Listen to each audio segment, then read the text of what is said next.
Assalamualaikum warahmatullahi wabarakatuh.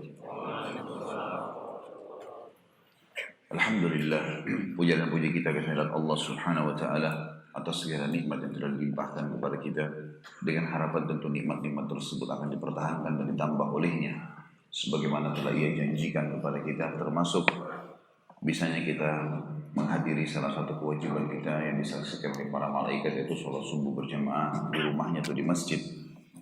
Juga kita panjatkan salawat dan taslim kepada Nabi besar Muhammad sallallahu alaihi wasallam, sebagaimana Allah dan malaikat telah memerintahkan atau telah melakukan, sebagaimana Allah telah memerintahkan kepada kita semua. Melanjutkan bahasan kita teman-teman sekalian, dan ini kajian sebulan sekali, buku amalan-amalan yang mendatangkan rahmat Allah. Dan kita akan masuk ke amalan yang ke-10, masalah ihsan. Dan ini sebelumnya kita sempat membahas amalan ke-9 pada bulan yang lalu, masalah jihad dan hijrah di jalan Allah Subhanahu wa taala. Ihsan teman-teman sekalian, kalau secara letterlet, secara etimologi adalah perbuatan yang terbaik, atau bisa bermakna melakukan yang terbaik atau melakukan sesuatu yang baik kepada orang yang terbaik di mata dia.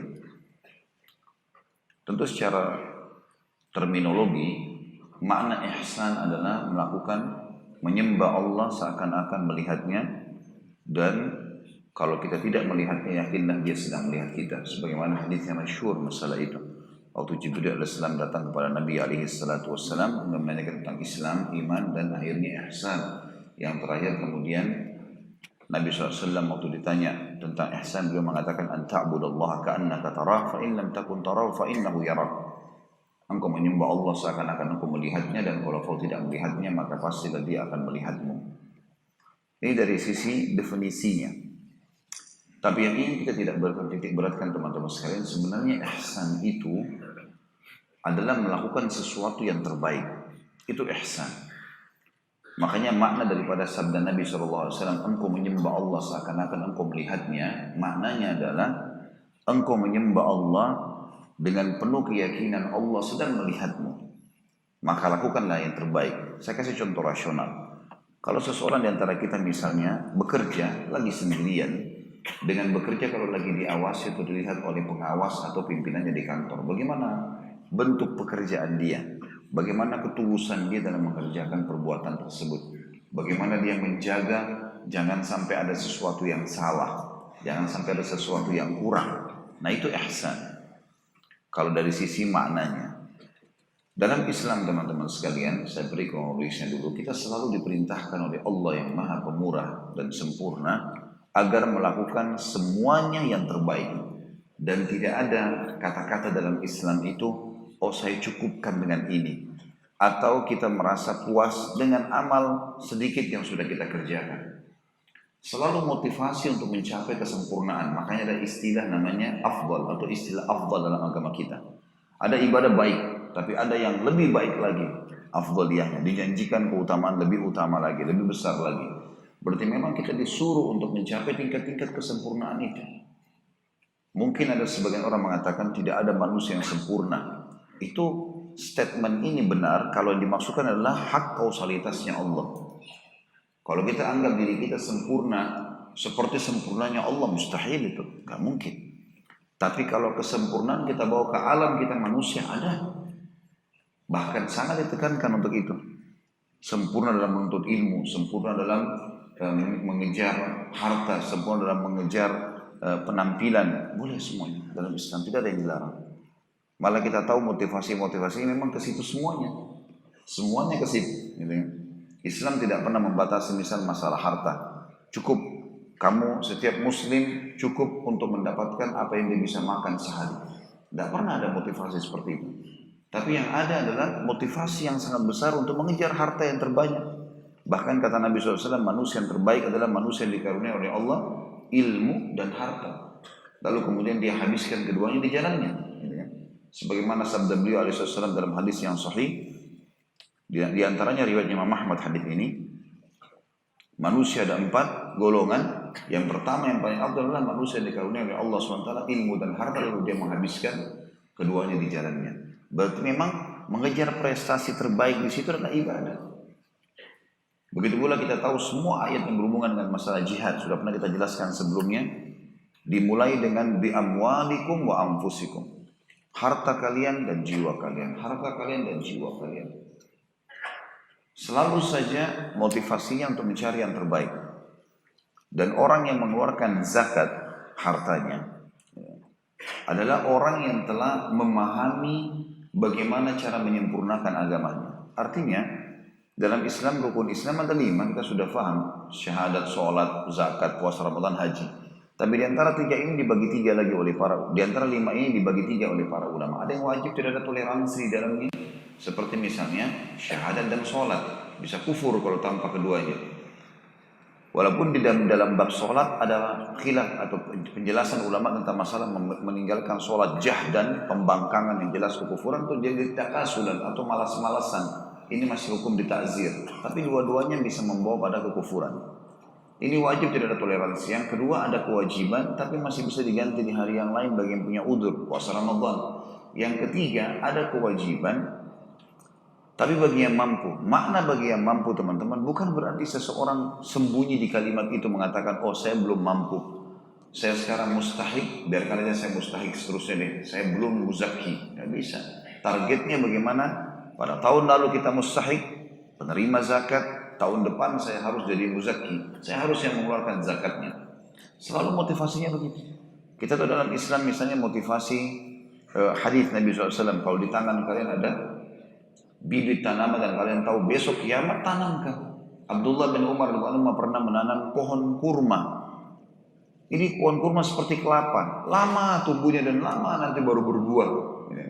Ditanya, sudah sangat tua, rambutnya sudah putih semua, jenggotnya sudah putih semua, sudah sangat tua di akhir hidup beliau. Ditanya oleh murid-muridnya, beberapa tabi'in yang berkata, wahai Ibnu Umar, untuk apa anda tanam pohon ini? Artinya masih bisa suruh yang lainnya, suruh murid, suruh siapa, untuk apa masih? Pohon kurma masih lama tumbuhnya. Kata beliau, saya tanam bukan buat saya, tapi untuk generasi setelah saya. Artinya ini akan menjadi sesuatu yang baik buat saya, jadi amal jariah. Sesuai dengan sabda Nabi SAW, tidak ada seseorang yang menancapkan bibit pohon, kemudian pohon itu tumbuh besar, kecuali yang bernaung di bawahnya, baik manusia, jin, hewan-hewan, serangga, ulat lah. Kalau kita masuk dalam bahasa itu ya, artinya serangga masuk dalamnya, yang memakan daunnya, yang bernaung di bawahnya, yang memakan buahnya, kecuali akan menjadi pahala buat dia. Jadi selalu ada motivasi menjadi orang yang terbaik, orang yang terbaik. Ya. Jadi bukan cuma sekedar asal jadi. Dalam masalah ibadah, Nabi SAW motivasi kita untuk sholat sempurna, kejar pahala yang terbaik. Dalam masalah jihad, disuruh mati sampai mati syahid, kejar yang terbaik. Bukan hanya sekedar datang kejar pahalanya atau ghanimahnya. Enggak, bagaimana target pertama yang terbaik dulu. Kalau enggak dapat baru pindah yang baik. Gitu kan. Kalau kita mati syahid itu target utama yang paling afdal. Kalau enggak, maka kita minimal sekali ya, menang dan membawa ghanimah. Seperti itulah. Dan ini semua masuk dalam seluruh lini kehidupan kita teman-teman sekalian. Jadi tidak ada kata-kata pas-pasan bagi seorang muslim. Tapi bagaimana dia mengejar yang terbaik. Dengan cara bersyukur terhadap apa yang telah Allah berikan. Lalu kemudian dia terus memperbaiki dan bermuhasabah. Bagaimana kedepannya dia menjadi orang yang jauh lebih baik dari sebelumnya. Itu memang harusnya begitu. Sebagian ulama mengatakan harimu terbagi 3. Hari yang lalu telah berlalu, umur-umur kita telah berlalu. Maka itu hari-hari yang telah berlalu. Tidak akan pernah bisa engkau memperbaikinya. Kalau dia baik, perbuatan baik, bersyukurlah. Kalau dia perbuatan buruk, beristighfarlah.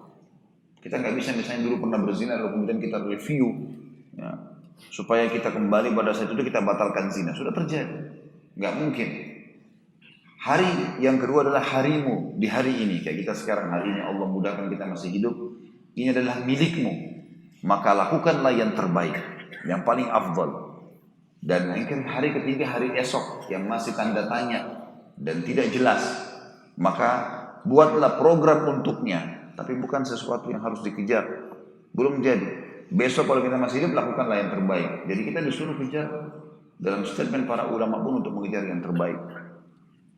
Dalam banyak sekali hal teman-teman sekalian, Umar bin Khattab sampai pernah mengatakan dalam satu statementnya, saya pernah melihat seseorang yang membuat saya kagum dari penampilannya, bersih, tampan, ya, wangi.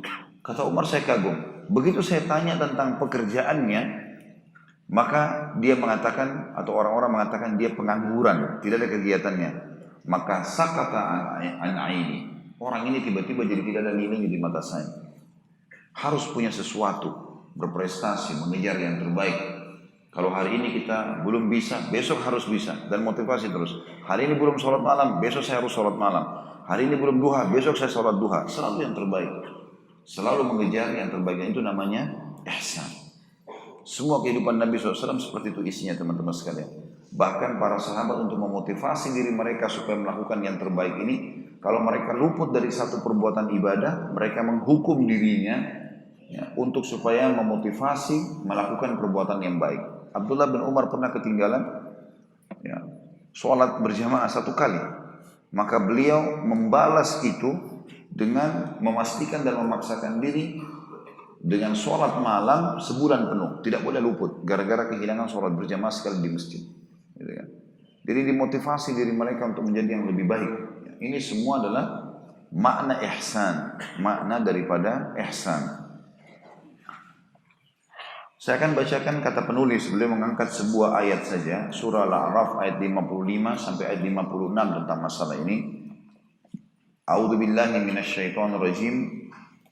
Ud'u rabbakum tadarruan wa khufyah innahu la yuhibbul mu'tadin wa la tufsidu fil ardi ba'da islahiha wad'uuhu khawfan wa tama'a inna rahmatallahi qaribun minal muhsinin. Saksi bahasan kita akhir potongan ayat inna rahmatallahi qaribun minal muhsinin. Berdoalah kepada Rabb kalian dengan berendah diri dan suara yang lembut. Sesungguhnya Allah tidak menyukai orang-orang yang melampaui batas. Dan janganlah kalian atau kamu membuat kerusakan di muka bumi sesudah Allah memperbaikinya. Dan berdoalah kepadanya dengan rasa takut tidak diterima oleh Allah dan harapan akan dikabulkan. Sesungguhnya rahmat Allah sangat dekat kepada orang-orang yang berbuat baik. Jadi ada kalimat inna rahmatullahi, karena buku kita membahas tentang amal-amal yang mendatangkan rahmat Allah.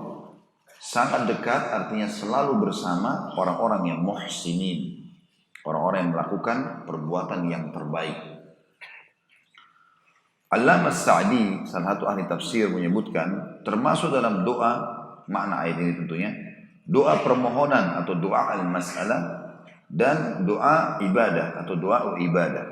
Jadi yang maksud dengan doa masalah adalah teman-teman kalau punya hajat khusus kepada Allah SWT, misalnya kita minta disembuhkan penyakit, minta apalah ya, dimudahin pernikahan, dimudahin panjang umur, dimudahin masuk surga, ini namanya doa masalah. Kita minta hajat-hajat kita ya secara khusus, maka lafaz-lafaznya memang kita yang susun biasanya.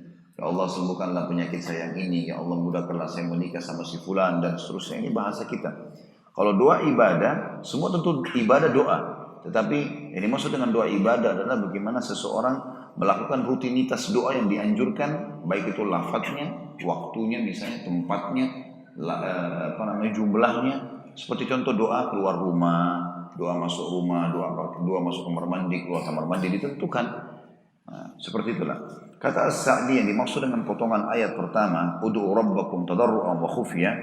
Doa di sini adalah bahan komunikasi antara seorang hamba dengan Tuhannya, dibagi dua tadi. Dan dua-duanya dianjurkan untuk dilakukan. Allah Subhanahu wa taala memerintahkan agar berdoa kepadanya dengan tadarru'. Ada syarat. Salah satu syarat diterimanya doa adalah tadarru'an dan khufyah.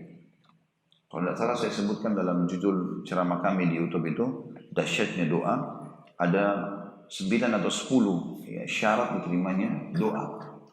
Selain ikhlas, kemudian tidak tergesa-gesa ya, dalam menyebutkan lafadznya dan menunggu jawabannya. Kemudian juga tidak meminta sesuatu yang haram. Kemudian juga tidak menggunakan atau tidak mengkonsumsi makanan, minuman dan pakaian yang haram. Kemudian juga masuk dalamnya adalah menggunakan tahmid, membukanya dengan nama Allah Bismillah atau Alhamdulillah, dan juga menggandingkan tahmid tersebut dengan salawat kepada Nabi SAW. Kemudian juga masuk di dalamnya adalah berdoa kepada Allah dengan khauf dan tamak. Ini salah satu syarat doa. Khauf artinya kita berharap agar Allah Subhanahu wa taala, atau kita khawatir jangan sampai Allah tidak terima. Kekhawatiran ini biasanya membuat orang lebih khusyuk dan tamak dengan rahmat Allah. Ini salah satu syarat doa. Jadi saya pernah jelaskan teman-teman sekalian, lebih afdal dan lebih Allah cintai seseorang yang sedang sehat minta agar kesehatan itu dipertahankan. Seseorang yang sudah kaya minta kekayaannya dipertahankan atau ditambahkan oleh Allah. Seseorang sudah punya keturunan minta lebih ekstra. Yang penting selama itu halal dalam agama boleh diminta lebih. Itu namanya tamak dengan rahmat Allah. Beda itu pahalanya dengan orang yang kalau sudah sakit baru minta disembuhkan, sudah bangkrut baru minta dibantu, gitu kan. Maka di sini ada namanya istilah tamak. Jadi kita boleh tamak dengan rahmat Allah. Kita nggak boleh tamak dengan hak manusia, tapi kita tamak dengan rahmat Allah itu dianjurkan. Nabi SAW memotivasi kita, kalau kalian minta surga, mintalah Firdaus. Karena dia tempat yang tertinggi di surga. Mungkin antum bertanya, bisa nggak amalku sampai ke sana? Para sahabat sudah bertanya, gitu kan? Apakah ya Rasulullah amal kami bisa sampai ke sana? Cukup nggak dengan untuk amal ini untuk masuk ke Firdaus? Kata Nabi SAW, rahmat Allah jauh lebih luas dari itu. Rahmat Allah jauh lebih luas. Kita masuk surga semua dengan rahmatnya Allah Subhanahu wa taala. Tinggal merengek dan minta kepadanya, dia akan berikan. Kemudian dikatakan makna tadarru' juga di sini disuruh mohonlah, berdoalah kepada Rabbmu dengan berendah diri. Ini juga salah satu syarat yang lain ya. Harus berendah diri. Ya, bukan dengan kesombongan memohon kepada Allah dan dengan suara lembut. Ini syarat juga. Jadi enggak usah teriak-teriak. Allah SWT tahu apa yang kita ucapkan. Ya. Makanya Abu Bakar radhiyallahu anhu pada saat lagi sholat malam suaranya kecil sekali. Kemudian Umar bin Khattab suaranya keras. Lalu Nabi SAW lewat, kebetulan di rumah mereka berdua sebelum subuh, selesai sholat malam. Lalu Nabi SAW balik ke masjid. Waktu Abu Bakar sama Umar datang radhiyallahu anhu ke masjid, kata Nabi SAW kepada Abu Bakar, "Hai Abu Bakar, kenapa kau baca dengan suara lembut semalam? Kenapa saya dengar suaramu seperti itu?" Kata dia, "Ya Rasulullah, saya tahu siapa yang saya sedang panggil. Tuhanku sudah saya tahu." Artinya cukup dengan suara yang lembut, ya, itu sudah jelas, sudah didengar. Lalu kata Nabi SAW kepada Umar, "Hai Umar, kenapa kau keraskan suaramu?" Dia bilang, "Ya Rasulullah, agar tetangga saya juga bangun sholat malam." Gitu kan. Bangunkan mereka sholat malam, gitu kan. Bukan niat riya untuk memanggil mereka beribadah, gitu kan. Sama dengan kalau orang mau ke masjid, "Ayo Pak, sholat yuk." Dengan niat tidak riya itu boleh saja. Maka kata Nabi SAW, "Hai Abu Bakar, keraskan sedikit suaramu. Hai Umar, kurangi sedikit suaramu." Disuruh tengah-tengah. Jadi makna yang dimaksud juga dengan lembut sini teman-teman, bukan tidak ada suara sama sekali di dalam hati. Enggak, keluarkan. Sholat sir, sholat duhur dan asar yang mengecilkan suara, sir ini bukan menghilangkan suara, tapi mengecilkan suara. Itu yang benar. Tetap kita keluarkan, tapi kita tahu Tuhan kita yang sedang kita panggil. Kemudian dikatakan lanjutannya adalah, dan Allah tidak menyukai orang yang melampaui batas. Kata sebagian ulama tafsir yang dimaksud dengan kalimat ini adalah seseorang tidak memohon kepada Allah nanti kalau punya hajat saja. Misalnya dia cuma doa masalah. Kalau ada hajat baru minta sama Allah. Tapi doa ibadahnya, doa keluar rumah, doa mau makan, doa habis makan, ini nggak pernah dibaca sama dia. Itu melampaui batas yang dimaksud dalam makna ayat ini. Karena Allah telah menyinggung masalah doa. Ya, makanya harus dua-duanya dilakukan. Semua jenis doa dilakukan. Dan ini bentuk manja seorang hamba dengan Allah SWT. Tanda kutip sini bagaimana dia bergantung sepenuhnya kepada Sang Pencipta Allah. Kata beliau, Allamah Sa'di, Allah Subhanahu wa taala memerintahkan agar berdoa kepadanya dengan tadarru atau merendah diri, yakni bersungguh-sungguh dalam memohon dan giat dalam beribadah, dan khufiyah, suara yang lembut, yakni tidak dengan jahar atau suara keras karena dikhawatirkan riya, tapi berdoa dengan suara lembut dan ikhlas karena Allah. Yang dimaksud dengan suara lembut tadi saya sudah bilang adalah suara yang tetap keluar tapi dia yang dengar. Tapi dia yang dengar, atau mungkin terkadang karena dia harus keluarkan, ya, maka teman di sebelahnya mungkin bisa mendengarkan, mungkin akan mendengarkan itu. Kemudian dikatakan lanjutan ayat, tentu di sini di buku ini tidak dituliskan tentang tafsir ayat ini, tapi saya coba bacakan. Kata Allah, "Wala tufsidu fil ardi ba'da islahiha." Ini ada salah satu poin yang harus digarisbawahi untuk menjadi orang yang muhsin, selain dia beribadah kepada Allah dengan tadarruan wa khufiyah, dia harus dengan merendah dan suara yang kecil, juga tidak boleh membuat kerusakan di muka bumi setelah Allah memperbaikinya. Kata para ulama tafsir, maksud dengan membuat kerusakan adalah melakukan kemaksiatan atau merusak tatanan yang sudah ada yang Allah telah tata sehingga berbau pelanggaran kepadanya. Tentu ini tidak masuk dalamnya kalau kayak tanah kosong lalu kita bangun bangunan, bukan itu yang dimaksud. Karena ini kita sedang mengurus bumi dan mengatur seperti perintah Allah suruh membangun masjid misalnya. Tapi yang dimaksud di sini teman-teman sekalian adalah orang yang sengaja membuat kerusakan, sengaja membongkar, mencabut atau membakar hutan misalnya, mencabut pohon-pohonnya, merusak tatanan-tatanan yang akhirnya mengganggu maslahat umum. Allah melarang, setelah Allah memperbaikinya tidak boleh sama sekali. Dan ini tentu sudah menjadi ciri orang mukmin, sebagaimana sabda Nabi SAW, orang mukmin seperti lebah yang kalau dia mampir atau hinggap di sebuah tempat dia tidak akan merusaknya. Kemudian juga kata Allah SWT, wad'uhu khawfan wa tama'a, dan berdoalah dalam kondisi takut dan juga tamak. Sudah saya jelaskan tadi. Jadi di dalam ayat ini ada 4 syarat doa yang disebutkan tadi. Berdoa kepada Allah tadarruan, tunduk merendah, khufiyah ditambah dengan khufiyah. Khufiyah adalah suara lembut, tidak menghilangkan tapi ada suara. Kemudian yang kedua, yang ketiga khauf, penuh dengan rasa takut. Takut masuk neraka sehingga rajin berdoa diselamatkan dari neraka. Takut, khawatir tidak masuk ke surga sehingga rajin berbuat amal soleh supaya masuk surga. Dan tamak, selalu tamak. Jadi banyak orang teman-teman sekalian meninggalkan doa karena dia rasa hari ini saya sehat, hari ini saya kuat, pekerjaan saya masih bagus, tidak ada masalah dalam rumah tangga, anak-anak saya sehat, udah saya nggak perlu berdoa. Ini keliru ini. Harus kita berdoa. Sebagaimana sabda Nabi SAW, kenalilah Tuhanmu pada saat kamu sedang sulit, maka dia akan mengenalimu pada saat kamu sedang susah. Penutupan ayat yang jadi saksi bahasan kita, innahu la yuhibbul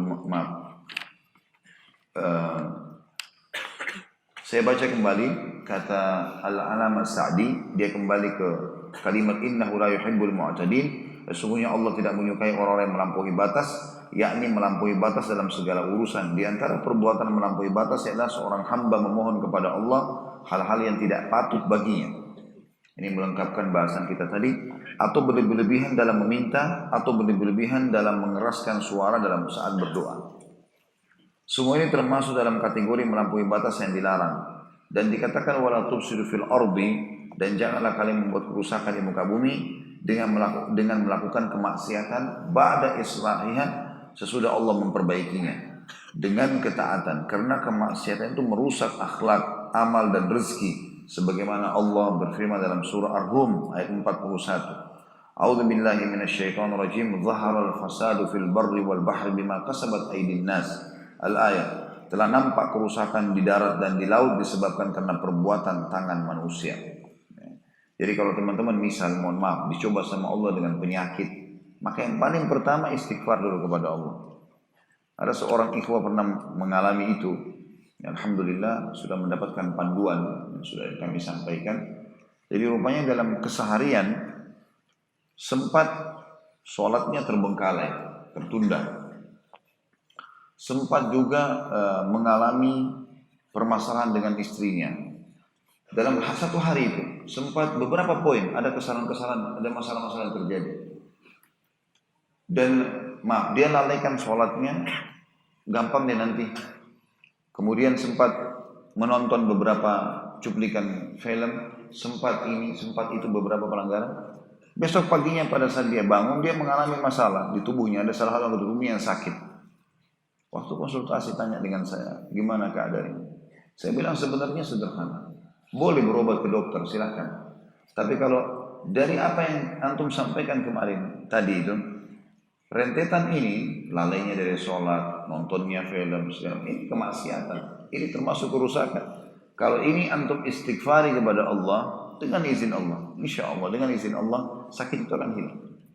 Sambil ikhtiar. Tapi permasalahannya sakit itu datang peringatan dari Allah kena pelanggaran kemarin. Nah banyak orang tidak muhasabah seperti itu.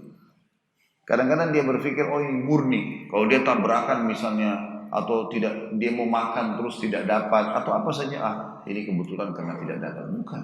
Jadi kan bahan muhasabah. Ada dosa enggak? Karena tidak mungkin orang yang muhsin, orang yang berbuat kebaikan lalu Allah angkat fasilitasnya, enggak mungkin. Itu enggak mungkin. Berarti ada masalah di sini. Sampai para ulama salaf rahimahumullah dari tabi'in sudah umum di antara mereka ini kalau kaki mereka kesentuh batu mereka mengatakan innalillahi wa inna ilaihi raji'un, astagfirullah wa atubu ilaih. Ya, kami milik Allah, kami akan kembali kepada Allah. Musibah apa ini? Kenapa kaki saya kesentuh batu? Ya. Maka beliau mengatakan atau mereka mengatakan, ya Allah aku memohon ampun kepadamu. Kalau kita subhanallah mau kesentuh batu, mau ke selio, mau ke segala macam nggak peduli, gitu kan? Mestinya harus sadar kalau itu adalah kesalahan-kesalahan yang terjadi. Sebagaimana halnya dengan ketaatan kata beliau, maka akhlak, perbuatan, rezeki dan ihwal dunia dan akhirat menjadi baik karenanya. Kalau orang berbuat menjaga, tidak berbuat masalah, maka Allah jaga semua itu rezekinya. Dan coba teman-teman sekalian komitmen, jalankan semua yang Allah perintahkan semaksimal mungkin, tinggalkan yang Allah larang. Maka kita rasakan nanti, coba muhasabah baik-baik dalam keseharian itu, seperti Allah mudahin semua. Mau keluar, alhamdulillah tidak ada masalah dengan kendaraan. Mau makan, Allah mudahkan dapat. Apa saja semua dipenuhi seharian penuh. Yang penting jaga hubungan dengan Sang Pencipta Allah Subhanahu wa taala.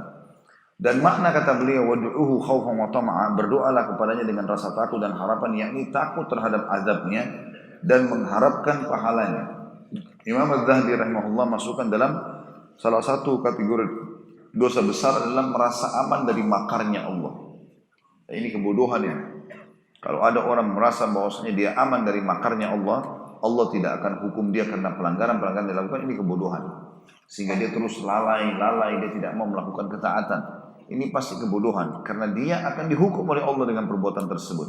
Dan sudah sering saya ulangi teman-teman sekalian, setiap perbuatan pelanggaran itu akan dihukum oleh Allah lebih berat daripada perbuatannya.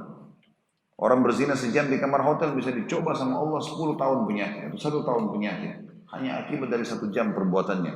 Atau dia berbohong sekali, Allah SWT bisa berikan dia sekian, mungkin cuma bohong berapa detik, tapi ternyata Allah buat dia coba seharian, mungkin dia sumpah 2 hari, 3 hari, seminggu. Allahu a'lam. Kemudian dikatakan, tentu dia takut terhadap azabnya dan mengharapkan pahala, mengharap amalannya diterima dan takut amalannya ditolak. Ini makna daripada mengamalkan.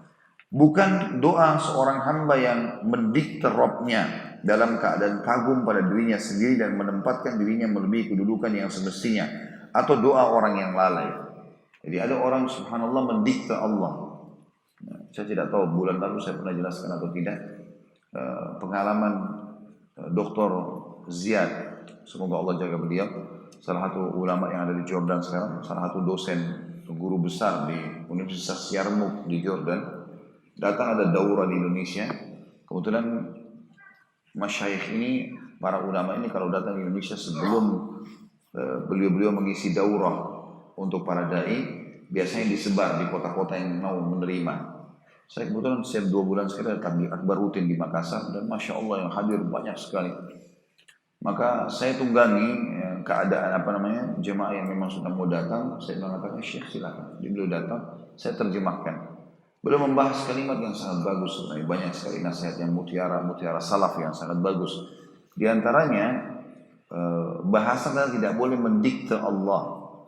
Dan dia bilang, saya punya pengalaman saudaraku sekalian, didengarkan sama-sama ikhwan dan saya terjemahkan. Beliau bilang, saya waktu baru menikah sempat mengatakan, ya Allah jangan karuniakan aku anak kecuali laki-laki. Ya Allah jangan karuniakan aku anak kecuali laki-laki. Ini dia bilang doa saya. Dia berikan contoh tentang masalah tidak boleh mendikte Allah, dan sangat bagus contohnya. Dia bilang pengalaman saya pribadi, 5 kali istri saya melahirkan keguguran terus. 5 kali istri saya hamil keguguran terus. Ternyata selama 5 kali itu di USG itu anak perempuan.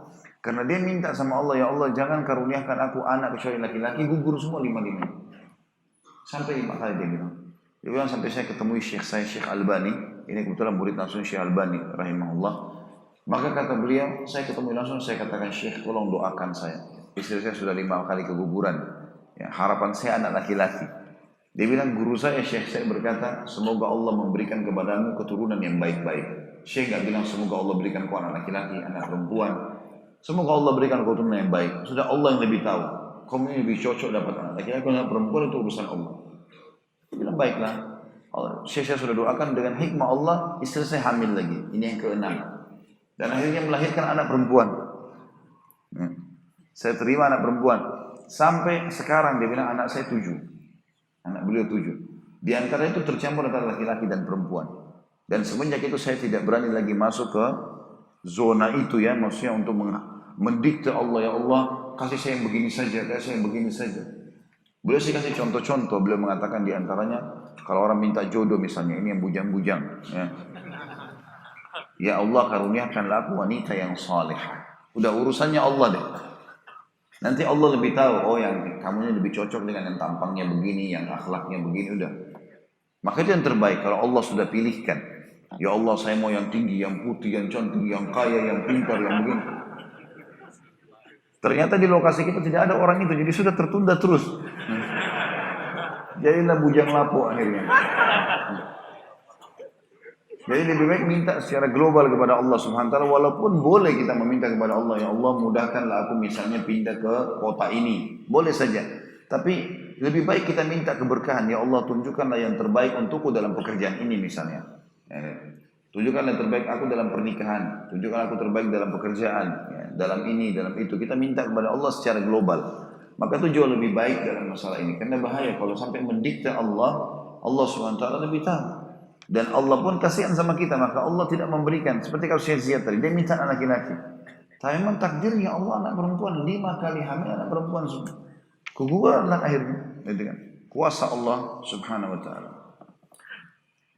Beliau mengatakan di sini penulis buku setelah menjelaskan tadi perkataan Allamah Sa'di rahimahullah tentang tafsir Al-Qur'an yang sudah kita baca tadi, surah Al-A'raf 55 sampai 56. Beliau mengatakan beberapa poin dari adab-adab doa yang disebutkan oleh Allah SWT ialah berdoa dengan ikhlas karena Allah, berdoa dengan suara lembut, hati dalam keadaan takut lagi berharap, bukan lalai, merasa aman dan tidak peduli apakah doanya dikabulkan atau tidak. Ya, artinya ini beberapa syarat yang beliau bilang diambil dari ayat. Tapi tadi saya sudah katakan ada beberapa syarat mutlak dalam masalah diterimanya doa.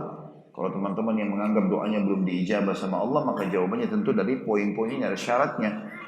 Yang pertama ikhlas kepada Allah SWT, harus. Dalam Al-Quran Allah berfirman, "A'udzubillahi minasyaitonir rajim, wad'u rabbakum." Dalam ayat itu, "Wad'uuhu mukhlishina lahuddin, kama bada'akum ta'udun." Berdoalah kalian kepada Tuhan kalian dengan ikhlas. Sebagaimana kalian diciptakan pertama kali, kalian juga akan dikembalikan. Kemudian juga syarat doa harus mengucapkan, harus tidak tergesa-gesa. Ya, sebagaimana sabda Nabi SAW, "Yustajabu li ahlikum malam ya'jal." Diterima doa seseorang dari kalian selama dia tidak tergesa-gesa. Para sahabat berkata, "Kaifa ya'jal ya Rasulullah?" Dalam hadis Bukhari, bagaimana dia tergesa-gesa ya Rasulullah? Kata Nabi SAW, "Yaqulu da'utu wa lam yustajabu li fatarakat du'a." Dia bilang saya sudah berdoa lalu tidak ada ijabahnya, maka dia tinggalkan doa. Ini dianggap orang yang terburu-buru. Yang ketiga, tidak boleh minta hal yang haram. Ya. Karena Nabi SAW bersabda, "Inna Allah tayyibun la yaqbalu illa tayyiba." Allah itu suci, sempurna, tidak terima kecuali yang sempurna. Yang keempat, tidak boleh makanan, minuman, pakaian haram. Hadis yang sudah masyhur. Yang kata Nabi SAW dalam hadis yang sahih, riwayat ahli sunan diantaranya hadis ini. Bagaimana seseorang diterima doanya, seseorang yang rambutnya acak-acakan, bajunya kotor, tidak pakai alas kaki, dia mengatakan, "Ya Allah berikan, ya Allah berikan," sementara makanan, minuman, pakaiannya haram. Kemudian yang kelima, harus memulai dengan memuji Allah, nama Allah. Ini harus diucapkan. Karena kata Nabi SAW, semua kullu amrin la yubda' bismillah fahuwa akhta. Semua perkara tidak dimulai dengan bismillah maka terputus dari rahmat Allah atau nama Allah, bisa memuji dengan alhamdulillah misalnya. Yang keenam, membaca salawat kepada Nabi SAW. Ini juga harus.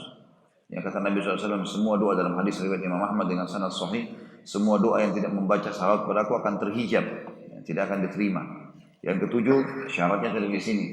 Dia harus berdoa dengan Allah Subhanahu wa taala dengan tadarru', dengan merendah diri kepada Allah.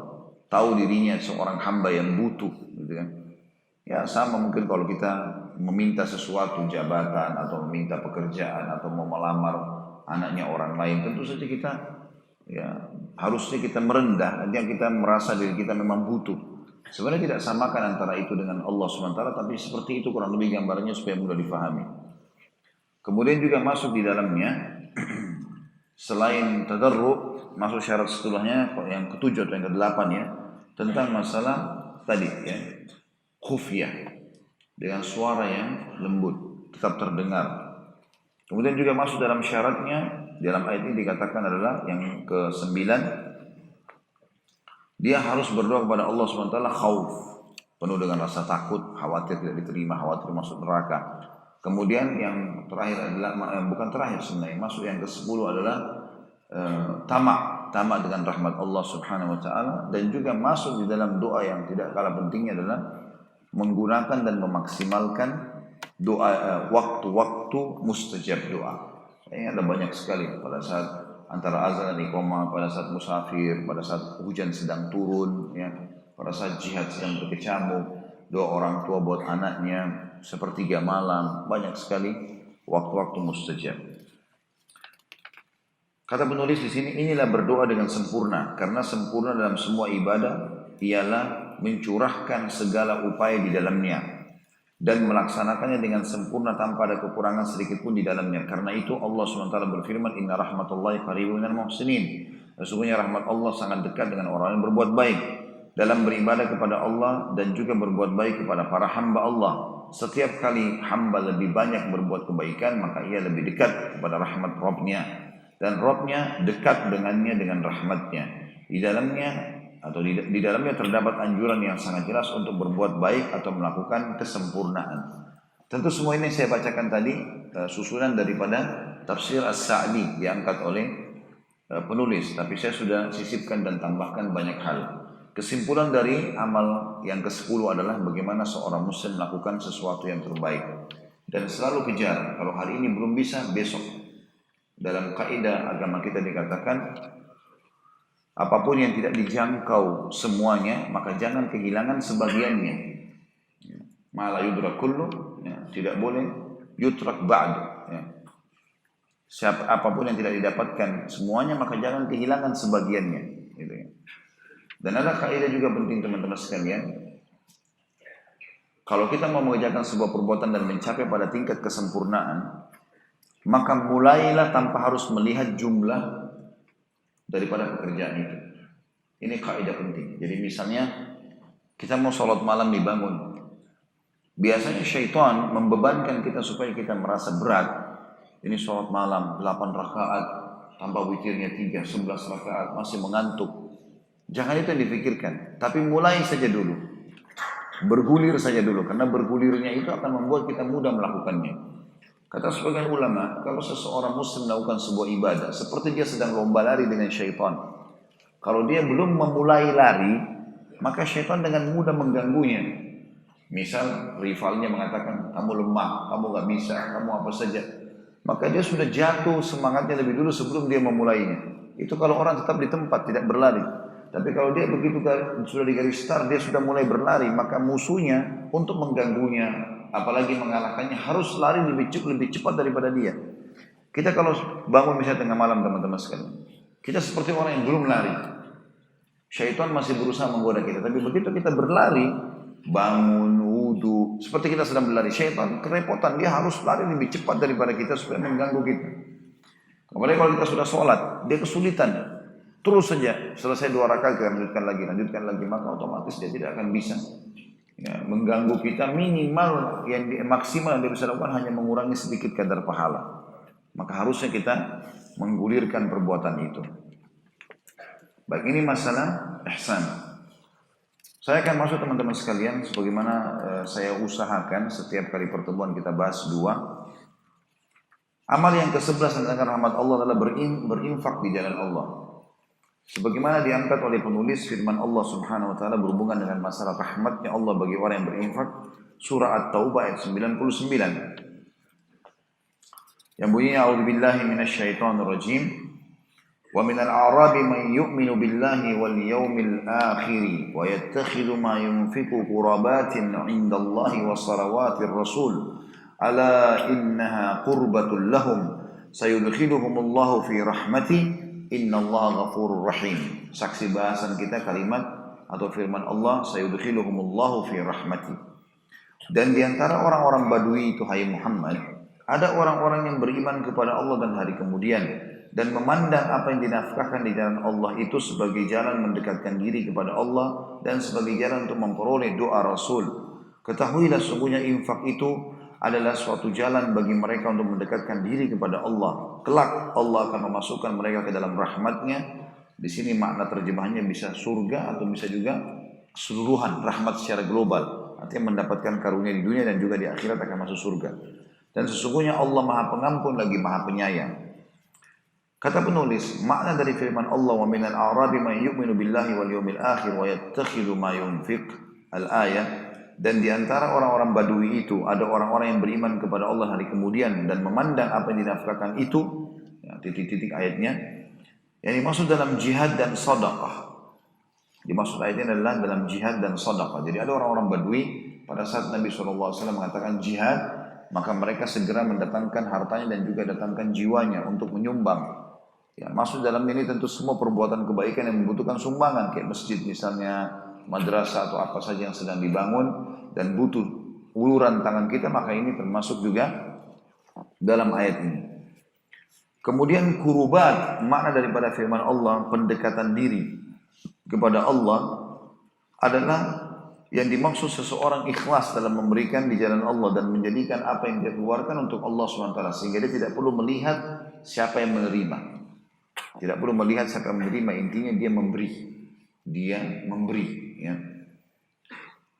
Kemudian indallahi wa salawatir rasul, dia jadikan pendekatan diri itu kepada Allah dan sebagai jalan untuk memperoleh doa Rasul. Jadi ada sebagian orang Arab Badui, mereka melakukan cara kalau ingin meminta agar Nabi SAW mendoakan, maka mereka mendatangkan sesuatu dari kampung mereka diberikan. Ya. Jadi tidak salah teman-teman sekalian kalau ada seseorang yang terkira datang kepada orang yang masih hidup, orang saleh, kita mengatakan tolong doakan saya, tolong doakan anak saya. Dan itu terjadi